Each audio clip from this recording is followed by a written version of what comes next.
Yeah, man. So I just got my head cut and clean all that shit up. Mm. Um, what was I saying before? Oh yeah. So then yeah, but that's why I left because like I was cut my hair and so on. So I'm off tomorrow. I'm quite exhausted of the day, and I don't know. Things just seem to be developing basically at a rapid pace. Right about now. I'm thinking back. My best friend's son is about turning forward tomorrow, I think, 4 years old. A week later, my one of our best brothers is passing, would be 4 years or so. Um, so yeah, man. But yeah, that's what's a bittersweet. I mean, yeah, celebrating your life, uh, and also celebrating your life within my friend's passing. I mean, yeah. I don't know. A lot of people are stressed out. We've been going through the lockdown, and the returning back to the office is quite stressful. And I think people should actually take into consideration that people just got used to the fact that they working from home, and it seemed to be what seemed to have been something that would have been a permanent fixture.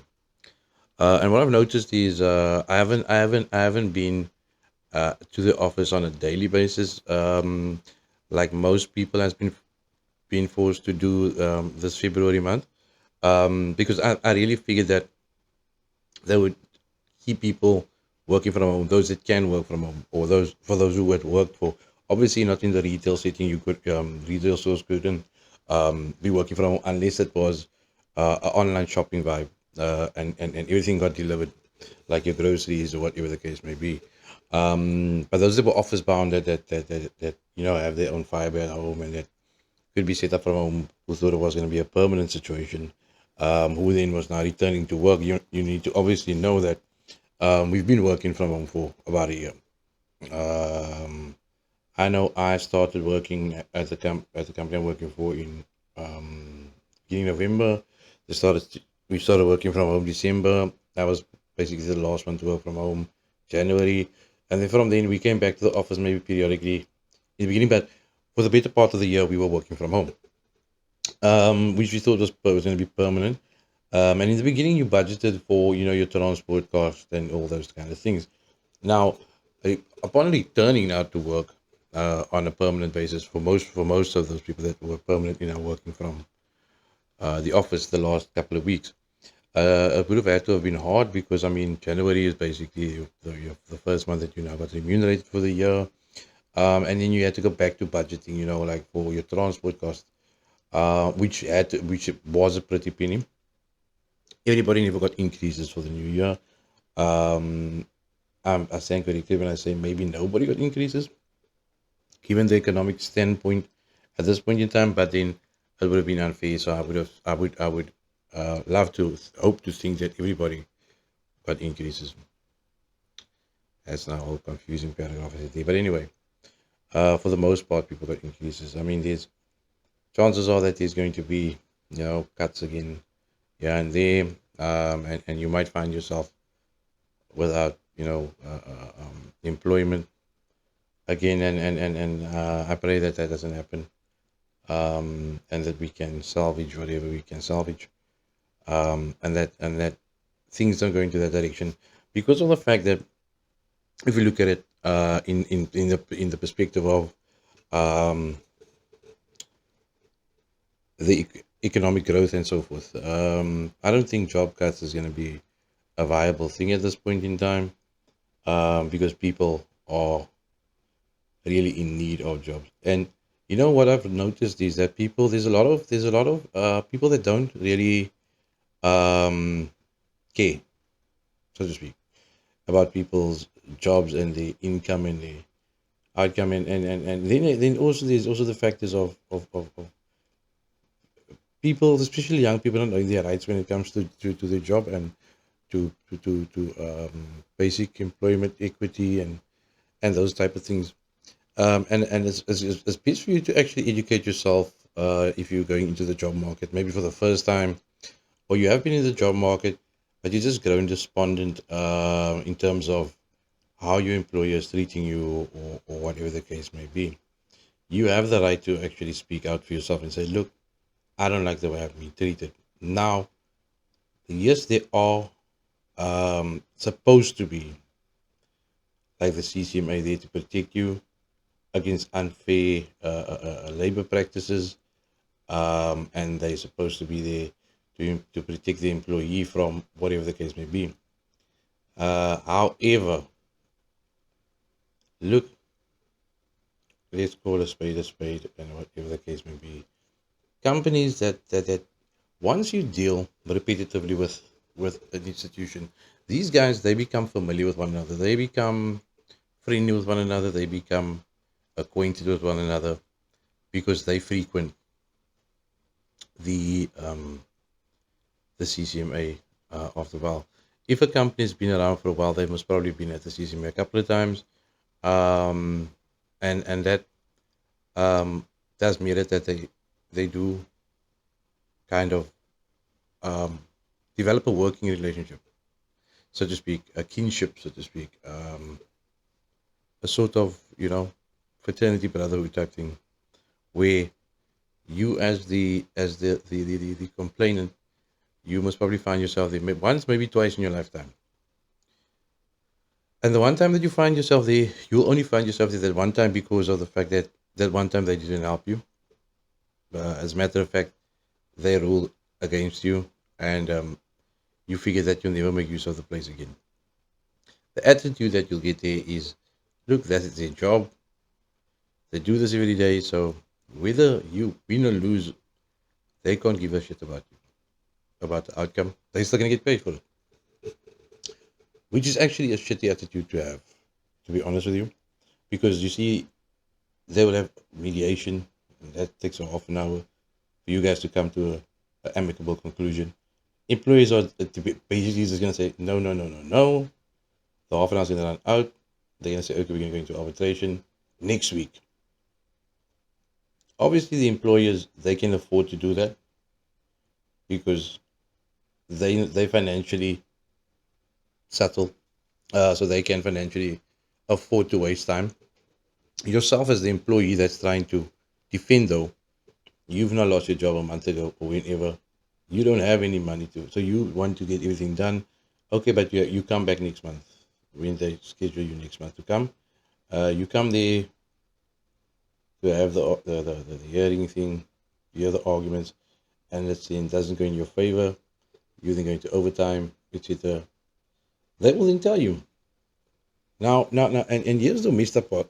So the employer comes back, things don't go their way. You kind of take your case well enough, but now the thing is, they've now already employed someone in your place. So it's not like when they let you go, your place was vacant and they waited like a cool down period. So they're gonna say no, they don't want to employ you. The CCMA can force them to employ you if they want, or they can say, okay, we'll pay you out 2 months remuneration or 3 months remuneration, or whatever the case may be. Now, you do stand a chance of getting way more than that if it was unfair labor practices or unfair dismissal or whatever the case may be. But they will definitely tell you, because they play on your emotion or your need for finances at the time. They will say, okay, now we'll give you 2 months remuneration, we call it quits, and we'll say, we'll give you a reference. We won't say you dismissed, we'll say you resign, whatever the case may be. Those type of deals, those type with you, and because you're desperate at the time, because you need money, you take it. Bob's your uncle. I would say I'm speaking about this because from personal experience and experiences from other people. We it's just we things just don't work out, and they say, as they put it, the working relationship between yourself and the company is irreparable. But not from your side, from their side, because most of the time that is irreparable is because of the methods and the ethics that was used in order to get you to this point. When I say this, like I said from the start, this dog eat dog world, and we don't care about one another. We just try to save our own asses. Um, there's this consensus where, to cover yourself, or whoever to cover themselves, they need to throw someone under the bus, and they threw you under the bus, and now your return is just going to open up a can of worms and open up a whole line of questioning by upper management as to your presence there when you had to maybe take the fall for something. I'm not saying this is what happened to me. I'm saying I know of instances where this has occurred. People are just out to save their own horses, and you know what's the worst part of the matter is yourself.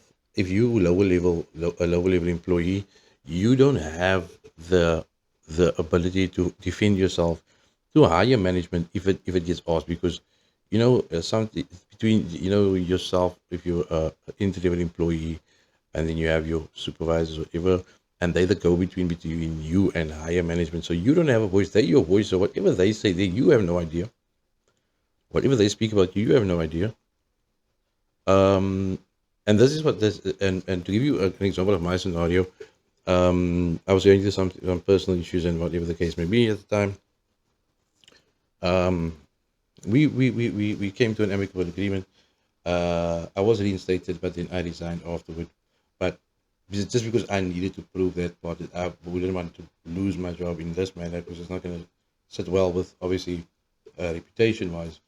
But it was a case of, there's certain things where you as my supervisor seeing that you my what's and that's when I learned. That was when I was very, very young, way younger.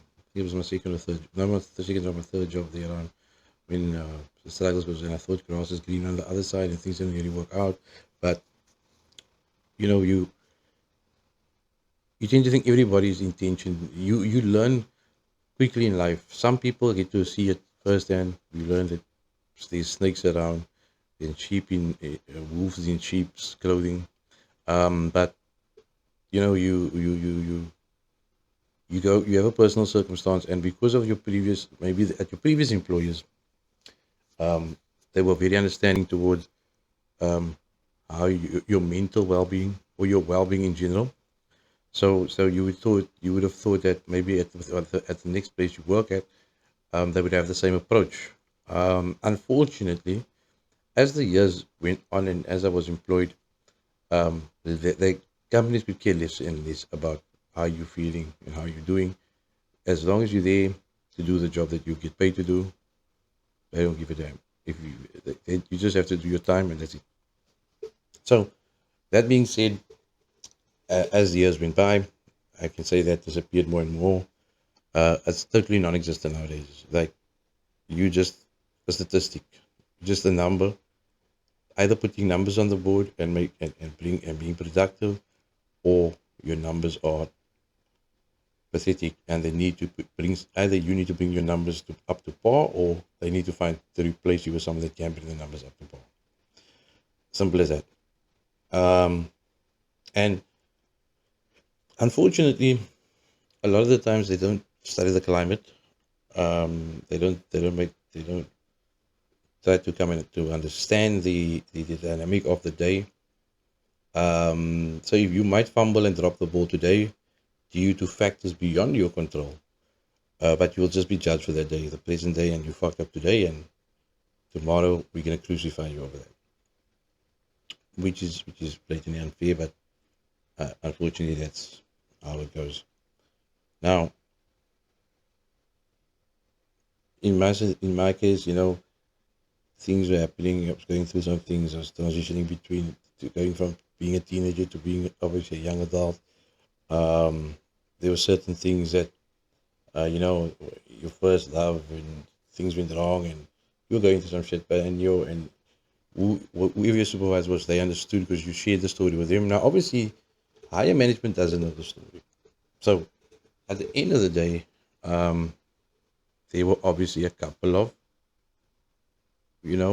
gray areas that management needed answers for. Higher management needed answers for, and he was supposed to give the answers. So the manager goes on leave, And when he goes on leave, HR comes and they slap me on the with this whatever um hearings in a couple of days, and I'm like, look, um, nothing what that I'm able to that I'm going to tell you about these things is going to make any sense because I had this conversation with Mr. B, and Mr. B is not here to vouch or to corroborate the story, and you guys don't have any notes in your file about it, about the conversations, but he made me lead me to believe that it's fine. If he said to me on the first occasion it's not fine, I would have made a alternative plan. But he said it's fine. Went to the doctor, got the doctor's notes, etc. But now we're speaking about something else now, and you guys are the picture you guys are painting. That's exactly what I thought it would look like. Having, but then having it and it was B. B said it's all good. But now basically B then threw me like under the bus, and I had to wait it out because B went somewhere. He went wasn't on leave. He was sent by the business somewhere on a course for 3 months or some shit like that. I can't remember, but dragged it out a bit so that I could still go to the CCMA and be. Eventually, he had to come back, well, for a month or something like that. I can't remember, but I know I will never forget the dynamic behind it. So his colleague took it on, um, another manager that had to oversee us in that period of time, and he was like hardcore. Obviously, he didn't know me, so he couldn't give a damn about my personal circumstance, and it felt a bit shitty. But you could either break down and cry, or you could fight back. First, you always get a little between your legs and your pride, and then, but after I thought, nah, I hate bullies, and I hate being um over over like sort of put down more than what you currently are. You and HR is barking at you, and this guy is barking. He doesn't know you from a bar, so. And at the time, you didn't come across as aggressive, but you were passionate, and then you were like, okay, you know what? I guess that's it. At the end of the day, they said, yo, you don't even seem compassionate. You don't even seem like you want to be whatever. So what can we do? We can just rule like this. So I said, look, there's nothing I can tell you. It's not that not that I don't want to be here, but I can not see as a clear cut situation. The way the picture's being painted, there's nothing I can do unless B is here, and you're not even going to call him to corroborate it because he's busy in a seminar or whatever. If you really were interested, and I said, if you guys really meant, if this meant something, you would have postponed the situation. I said, okay, what we'll do is we'll send B a message. Yeah, when he's available, maybe if he can make himself available between this time and that time, and then we'll speak and then we'll have him on the telephone. But you are excluding him, and he's the key part in this song. Anyway, with this is May, they kind of didn't, the first guy didn't kind of help at all. He was like, look, you don't have a foot to stand on. He even went as blatantly as to say that he actually asked the employees to leave the room and told me, look, you take the money, basically, because they offered me, state of the bad, take 2 months salary. I was like, look, and I told him, what must I do with 2 months salary? Yeah, I'm going to have 2 months salary now. I can buy me something nice, but what about next month or the month after? I'm not guaranteed to find a job, and there was a couple of times where I've been lengths of time without an unemployment, being unemployed, and I would have paid the bills. And he said, and what the guy said to me, Mr. Phillips, whether you take this or not, whether you win or lose, I'm still gonna have a job. And I was like, what? And he was like, yes, I'm not the one on trial here. So I'm like, excuse me. He's like, look, whether you win or lose or whatever happens today, whether you get something or nothing, because I don't want you to leave with nothing, but whether you leave with something or nothing, I'm still gonna have a job. I'm like, who's this clown? But anyway, went on with it. I asked for somebody else. I appealed it and said, no, I want someone that's more open-minded, not someone that's gonna be a jerk about stuff, and but someone that's more. Um, they postponed it again. This time, by the time Mr. B was back, he could be there, and we could actually speak about the happenings and the conversations we had. He could corroborate it. However, he because he thought it was going to be scot free, he came back. He wanted to get rid of him. He wanted to get rid of me in terms of because I was becoming a problem with my burdening him with my um, situation, which he could have just said, like from the word go, look at me, bro, you're a man. Don't be a man. Don't be a mouse or whatever. But because he made me open up to him and he made me understand, oh, look, he went through something similar as a youngster, etc. That's okay. I felt it okay to confide him, but it was just basically to find out. Eventually, I found out it was just to find out the truth about my breakup, etc., and to have a nice laugh behind my back. And then I didn't see it the way it was for what it was, and whatever the case may be. So, moral of the story is, don't share your personal circumstance with your employer. Some employers are very caring. I worked for a very nice employer, and I won't even be ashamed to say the name of the employer. Sanlam, they were the best employer. They were always willing to help.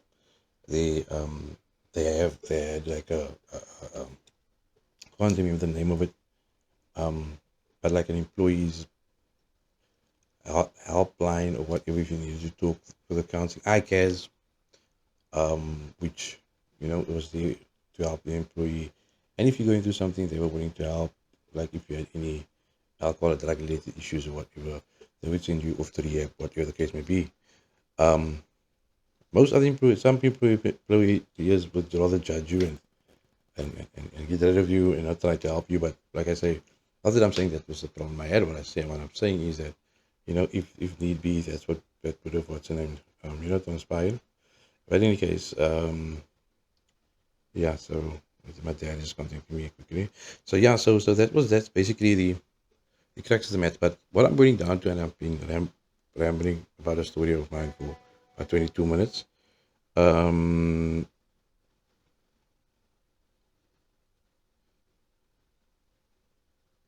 Just give me a moment quickly. Yeah. So what it boils down to is, that that I want to encourage the youngsters to familiarize yourself with the Basic Employment Act, Conditions of Employment Act. Familiarize yourself with the code of conduct of your employer, and know your rights as well, and what you can do and what how you can go about defending yourself. Because at the end of the day, your reputation is everything when it comes to employment. Especially when you're seeking other employment, you don't want a bad reputation. They do say a lot of the rumors has it that you can't give they can't give you a bad reference. Companies may not say you were dismissed or whatever, and know that that is a lot of bullshit. They can say you were dismissed. They're actually obligated to say that you have issues. Someone can't speak something about you if that's not the truth. If they dismissed you for reasons, look, I've played there. I don't know. People don't have etiquette nowadays, but that's a whole different thing that I will talk about, because etiquette is something that they don't get taught to people anymore. People don't have etiquette. People don't know what to speak about, how to ask, or what to ask, and in which manner to ask it, how to speak to people. But then, but yeah, but you need to know that if they do a like they ask someone, look here, did this person work for you? Yes, it's not just a check to see if you were employed there, because if they wanted to know if you were employed, they could just check the Credit Bureau, because that's where they can check if you were employed somewhere. Or there's other ways and means to check if you're employed there. What they want to know is what your work ethic is and how you work, and are you a hard-working person? Do you take your job seriously, etc.? But also want to know on what terms you left, because obviously in your interview you're going to say, no, I was the most brilliant person in the world. No, they loved me there, and like, you're going to talk nice about yourself. You're going to tell them I was an arsehole and I got dismissed there, whatever the case may be. So they will ask them. They will do a check like that, and then at the end of the day, that will boil down to, you need to always make sure that you close the doors behind you, on an amicable, in a nice, in a manner, respectable manner. Because at the end of the day, that is the people that's going to be a witness to your. They're going to be the people that's going to have to give a testimony as to, or attest to your behaviors and your issues that you have. And they might say, look, he had a couple of personal issues, but other than that, no, he's a stellar worker and whatever. They might ask what kind of personal issues. They don't have to divulge, but if it doesn't really affect your work ethic, but people will be people. And know that people will talk cack about you before they will talk anything nice about you. That's just hands down human nature. It's a cack trait of you, but that's human nature. Anybody, which is everybody, myself included, will talk cack before we say something nice about someone. I don't know why, and that's why I include myself. I do it myself. I'm guilty of it. I try my best not to. I try my best to say only the best things about people, but unfortunately, the way of the world is you want to not enable someone to have the advantage over you in any aspect, in any what's the name of life. So you're going to try to put someone on the back foot. Yes, you might say something nice, but it will be followed with, but there will be a negative, just to leave that little area, that gray area for someone to think or whatever. That being said, so you won't give all out praises. So do your best to not have someone say some shit about you, because whatever small thing they have to say, like a small thing, what this guy is in his nose, other than that, he's a stellar person. Even though people will never see you as like, we can't have someone here that sketches in their nose, that they will read into it. Whatever. So try your best to not have someone say something bad about you, especially in your employment, especially where employment is concerned. But otherwise, protect yourselves out there, protect your jobs out there, take pride in your jobs. A lot of people aren't happy in what they do. If you're not happy with the job that you have, go out and find something that will make you happier. Know that getting paid more than what you're getting paid now is not going to be the answer to the praise, you know. But yeah, Kim, you need to make sure. Yeah, as I said, if you're not happy in the job that you have, then go out and find, while you have a job and you're getting paid and you can be within the means by means, find something that you're happy with, or find something in your job that you're happy with. Nobody's going to be all the way happy with what they have, but you need to be grateful for what you have. You need to be grateful, and you need to count your blessings, because there are people that doesn't have. You know, a lot of times you just apply for a job so that you can have because you were forced to, and in your situation. But sometimes you get full of yourself and you want to act all like, but don't let other people influence you. Stay away from negative people and get up in the morning. Like me, myself, I love my job. It's not the best salary in the world, to be honest with you. It doesn't make all my wishes come true at the end of the day, but I love working with people, and it's fulfilling a bigger part of me than money can fulfill. Because at the end of the day, money is not going to be able to give you that fulfillment. You want to be around people, you want to work with people, you want to be there to be able to assist people, and fixing a problem and bringing joy to someone, where being that helping hand to make people happy to spend their money in a business, whatever business you're representing. And that is, and I love doing that because, to be the liaison, so to speak. You're working with people, different kind of people, and you with trouble, you sorting out issues. Some people, some is made for some, is not made for others. But what I'm saying is, don't even apply for something that's not you.